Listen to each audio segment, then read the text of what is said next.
नमस्ते दोस्तों, स्वागत है आपका आपके अपने ही YouTube channel learn library science with Anil में। दोस्तों, आज हम लाइब्रेरी साइंस के एग्ज़ाम की तैयारी करने वाले स्टूडेंट्स के लिए महत्वपूर्ण वीडियो लेकर आए हैं, जिसमें हम आपको बताएंगे कुछ ऐसे क्वेश्चंस जो हर परीक्षा में पूछे जाते हैं लाइब्रेरी साइंस और लाइब्रेरियन बनने की रिक्रूटमेंट्स में। दोस्तों, आप देख रहे हैं library science important exam series और दोस्तों यह है एपिसोड नंबर 2 और याद रखिए यह शुरुआत है उस सफ़र की जो आपके सपनों को हकीकत में बदलेंगी। दोस्तों, एग्ज़ाम सीरीज़ बहुत ही इम्पॉर्टेंट है और इस एग्ज़ाम सीरीज़ का हर एक एपिसोड आपको एग्ज़ाम में टॉप रैंक तक पहुंचा सकता है। दोस्तों, बिना किसी देरी के साथ हम शुरू करते हैं एपिसोड नंबर 2 और आज के हमारे क्वेश्चन स्टार्ट होने वाले हैं क्वेश्चन 11 से। क्वेश्चन नंबर 1 to 10 हमने एपिसोड नंबर 1 में क्लियर कर लिए थे। आज हम स्टार्ट करने वाले हैं क्वेश्चन 11 से। दोस्तों, बिना किसी देरी के साथ चलिए शुरू करते हैं। क्वेश्चन नंबर 11 है दोस्तों, the standard size of a catalogue card is. Option number A है 5 inch into 3 inch, option number B है 4 इंच इंटू 3 इंच, सी है 4 इंच इंटू 4 इंच और ऑप्शन डी है दोस्तों 3 इंच इंटू 3 इंच। तो दोस्तों ऑप्शन नंबर ए इस question का करेक्ट आंसर है। दोस्तों ऑप्शन नंबर ए है 5 inch into 3 inch is the standard size of catalogue card. Question number 12 है दोस्तों, IFLA IFLA head office located at. दोस्तों, इफ्ला, यूनेस्को, ALA, ILA इन सभी एसोसिएशंस से जुड़े हुए क्वेश्चंस, इनके हेडक्वार्टर्स, हेड ऑफिसेज, इनके वर्किंग एरियाज़, वर्किंग सेंटर्स कहाँ कहाँ है, इनकी फुल फॉर्म्स क्या क्या है, इससे जुड़े हुए काफ़ी क्वेश्चंस रिपीटेडली एग्ज़ाम्स में पूछे जाते हैं। तो दोस्तों ऑप्शन नंबर ए है पेरिस फ्रांस, बी है नीदरलैंड्स इन द हेग्यू, सी है कनाडा और डी है लंदन। तो दोस्तों ऑप्शन नंबर बी करेक्ट है, नीदरलैंड्स इन द हेग्यू। बढ़ते हैं दोस्तों क्वेश्चन नंबर 13 की तरफ। इससे पहले मैं आपको 12th क्वेश्चन से जुड़ा हुआ एक और क्वेश्चन बताता हूं जो अक्सर पूछा जाता है, इफ्ला की फुल फॉर्म क्या है। यह क्वेश्चंस मैक्सिमम एग्जाम्स और रिक्रूटमेंट्स में पूछा गया है। तो दोस्तों इफ्ला की फुल फॉर्म है international federation of library association and institutions. दोस्तों एक बार फिर आप ध्यान से सुनिए, international federations of library associations and institutions. दोस्तों इस क्वेश्चन को आप अपनी कॉपी में लिख लीजिए, नोट्स बना लीजिए, क्योंकि हमारा स्लोगन है जब तक आप लिखोगे नहीं तब तक आप सीखोगे नहीं। इसी के साथ बढ़ते हैं अगले क्वेश्चंस की तरफ।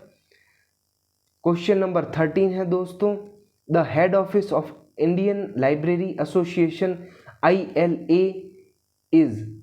Option number A Delhi, option number B Kolkata, option number C Bangalore और ऑप्शन नंबर डी मुंबई। दोस्तों option number A is correct answer of the question 13। The head office of Indian Library Association is in Delhi.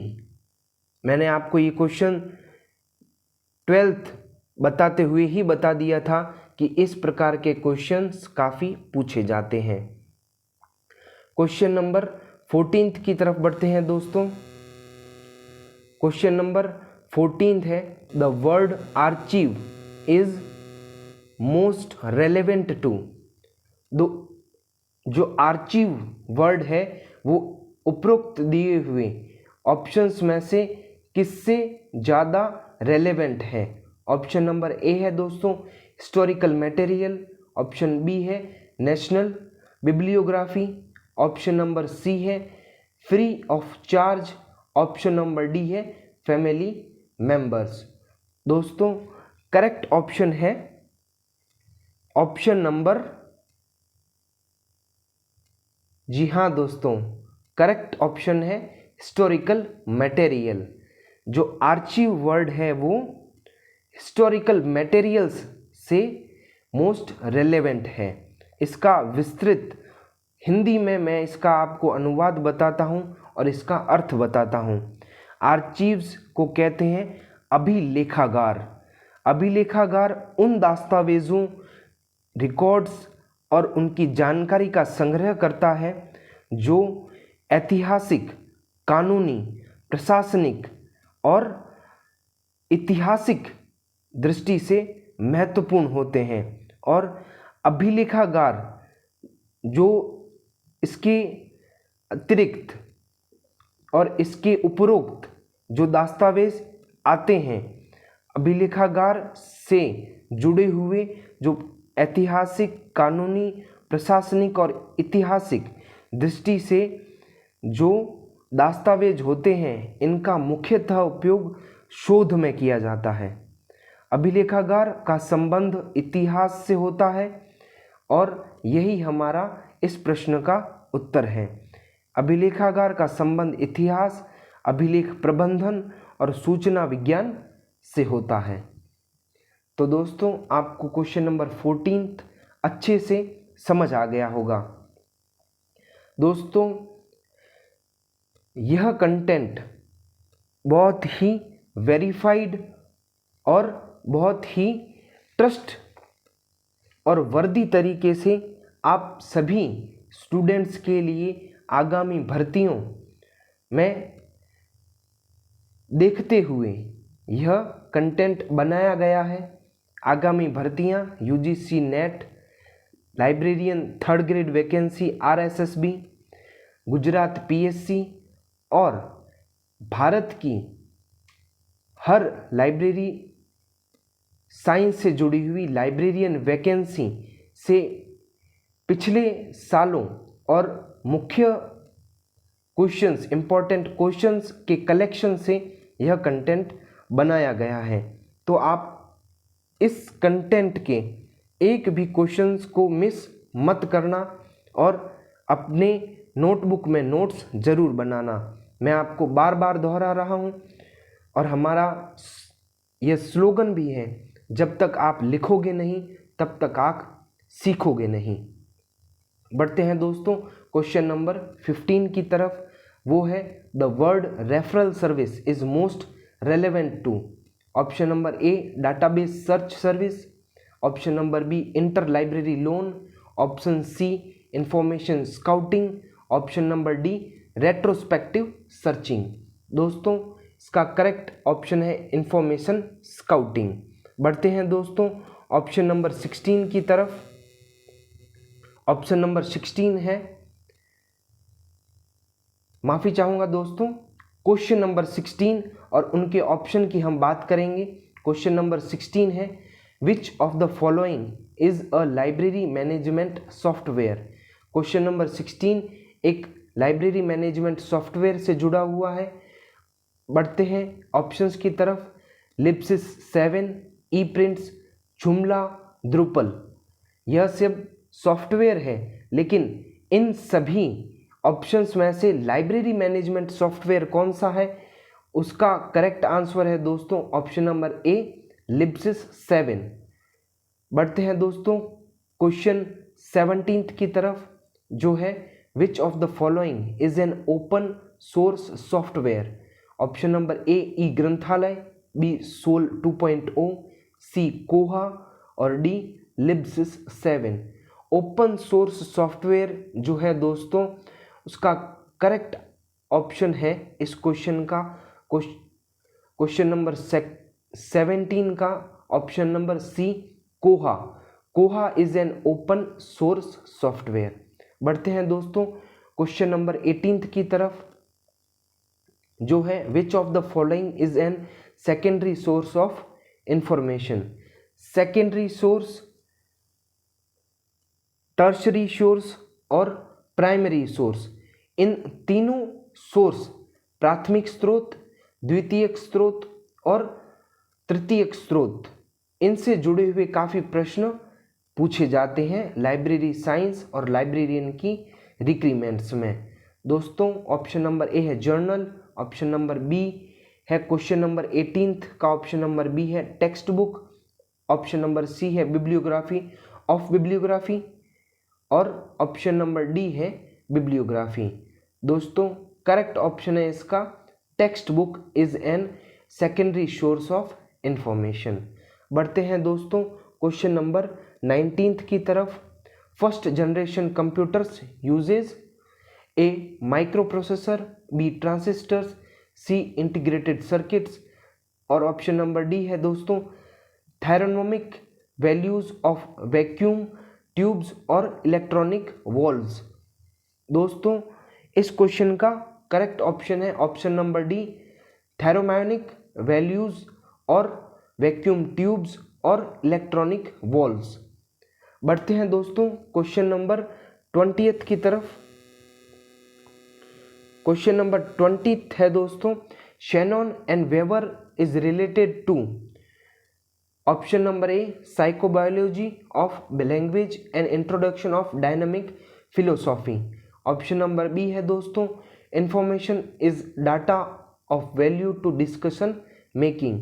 Option number C है दोस्तों mathematical theory of information और option number D है दोस्तों ब्रैडफोर्ड्स law of information. सबसे पहले दोस्तों मैं आपको बताना चाहूँगा शैनॉन और वीवर कौन है और इनका रिलेशन इस क्वेश्चन में क्यों पूछा गया है। दोस्तों शैनॉन एंड वीवर एक मॉडल है जो कम्युनिकेशन से जुड़ा हुआ है। Shannon and weavers model of communication, इसको 1948 में क्लाउडी शैनॉन और वॉरेन वीवर ने प्रस्तुत किया था। यह मॉडल सूचना सिद्धांत इंफॉर्मेशन थ्योरी पर आधारित है और इसे संचार प्रक्रिया का सबसे पहला मॉडल कहा जाता है। तो दोस्तों इसलिए ऑप्शन नंबर सी जो है वह करेक्ट है मैथमेटिकल थ्योरी ऑफ इंफॉर्मेशन।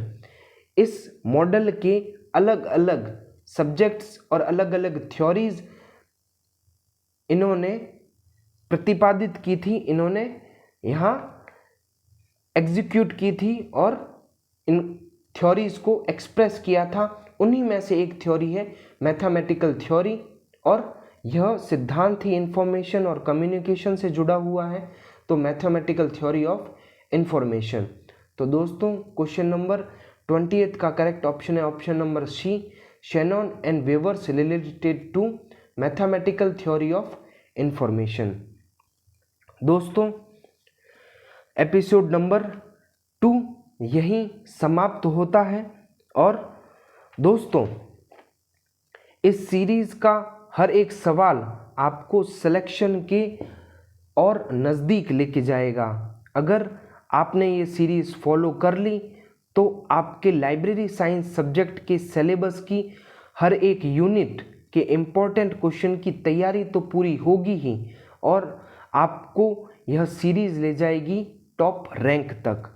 दोस्तों वीडियो को पूरा देखिए, लाइक ज़रूर कीजिए और चैनल को अभी सब्सक्राइब कर लीजिए ताकि कोई भी इम्पोर्टेंट सवाल मिस ना हो।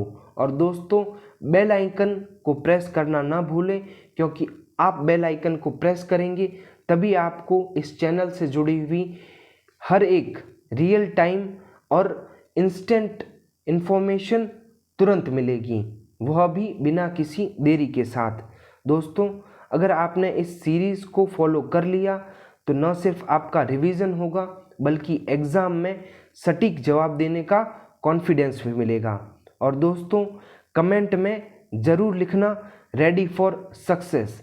ताकि हम जानें कि आप तैयारी में हमारे साथ हैं। दोस्तों, एग्ज़ाम सीरीज़ का अगला पार्ट होगा और भी ज़्यादा इंटरेस्टिंग, इसलिए बेल आइकन को प्रेस करना मत भूलिए। सो दोस्तों, स्टे ट्यून्ड, इसी के साथ चलते रहिए। सुप्रभात, नमस्कार, वंदे मातरम।